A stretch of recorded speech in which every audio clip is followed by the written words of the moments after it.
Well, guys, it's a sad day here at Chicken and Bulldogs Urban Farm. We have lost one chicken.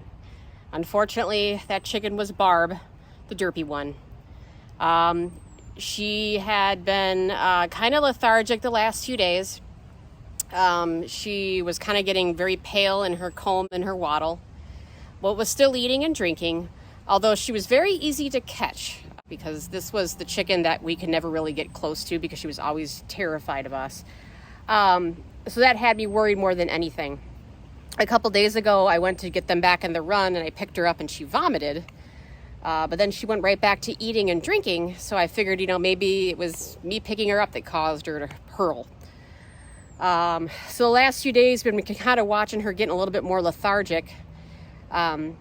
We did separate her from the other girls because they were kind of picking on her. And for those of you that don't own chickens, that's kind of the ugly part about chickens. The term pecking order comes from the fact that there's dominant chickens and then there's not dominant chickens. And if the chicken is sick, the other chickens will turn on that chicken and they'll start to beat her up, which is what they were doing to Barb. So I think they were preventing her to get access from her food and water. So we would try to separate them.